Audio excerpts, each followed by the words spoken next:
Hola a todos, hoy vamos a estudiar la segunda parte del resumen del Andaluz, Emirato Omeya Independiente 756-929. Sin la llegada de Abderrahmán I, probablemente el poder árabe en el Andaluz habría desaparecido y se había rendido a los avances de los cristianos. Pero antes de la llegada de Abderrahmán, el poder árabe se estaba debilitando por las disputas entre los árabes en el Andaluz. Entonces la llegada de Abderrahmán ocurrió en el momento adecuado para instalar una autoridad que uniese a los árabes para seguir con las conquistas o conservar los territorios ya conquistados. El Andaluz necesitaba un nuevo líder que impusiera orden y Abderrahmán I era el hombre adecuado. Fue un ejército mercenario que le siguió fielmente, muchos de ellos ni siquiera sabían hablar árabe. Y para defender sus fronteras, Abderrahmán I creó 3 provincias fronterizas. La primera es la Marca Superior, cuyo capital es Zaragoza, y la segunda es la Marca Media, su capital fue Toledo, y la Marca Inferior, su capital fue Mérida. A lo largo de la etapa del Emirato Independiente, los musulmanes llevaron a cabo campañas contra los cristianos del norte, cuyo principal propósito era evitar que estos avanzaran hacia el sur. Esta etapa condujo a importantes conmociones internas.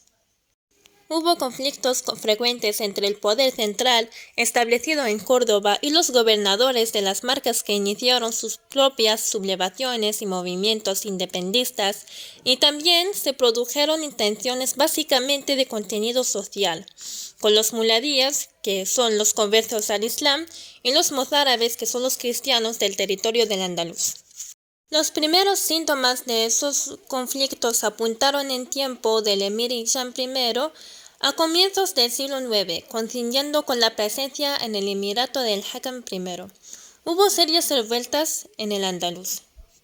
Los primeros síntomas de esos conflictos apuntaron en tiempo del emir Hisham I a comienzos del siglo IX, coincidiendo con la presencia en el Emirato de Al-Hakam I. Hubo serias revueltas en el Andaluz.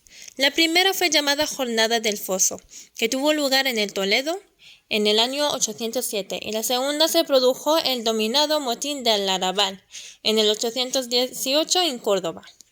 Abderrahmán tuvo que enfrentarse a algunos problemas que pudo solucionar. En el norte se enfrentó a la sublevación de los Bani Qasi, musulmanes conversos, de engodo llamado Qasi o Musa bin Musa, de los Bani Qasi apoyado por el reino cristiano de Navarra. Fue vencido por Abderrahmán. Por otro lado, Abderrahmán tuvo que enfrentarse a una revuelta general de los mozárabes. Abderrahmán intentó evitar aplicar la pena capital que el Corán impone a los blasfemos, pero terminó por ejecutar 53 cristianos. Y este hecho provocó un gran levantamiento de los mozárabes, pero Abderrahmán supo calmar la situación con su diplomacia. Convocó un concilio con los obispos. Esos por mayoría determinaron el movimiento de los asaltados mozárabes. 3 emires que sucedieron a Abderrahmán II se caracterizaron por su debilidad. El primero fue Muhammad I, 852-886. El segundo fue Al-Mundir, 886-888. Y el tercero fue Abdullah, 888-912. La gran preocupación de los 3 últimos emires fue la revuelta de Umar ibn Hafsun en el año 811. Comienza su vida de guerrillero.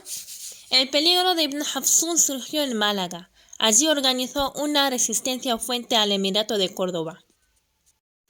Sus dotes de gobernante y su valor personal le hicieron admirado y temido. A su servicio tenía musulmanes renegados y cristianos. Ninguno de los emires logró acabar con Ibn Hafsun, solo Abderrahmán III pudo acabar con el peligro de Ibn Hafsun.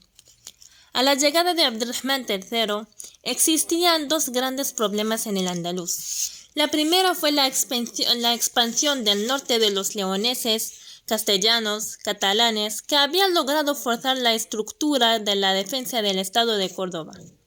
Y el segundo es el peligro de la desmembración interna del Estado. Después de una derrota frente a los asturleoneses en 917, Abderrahmán III fue total demostrado la supremacía tan enorme de los armas musulmanes frente a los cristianos. También acabó con la amenaza del clan de los Bani Hafsun en el año 928.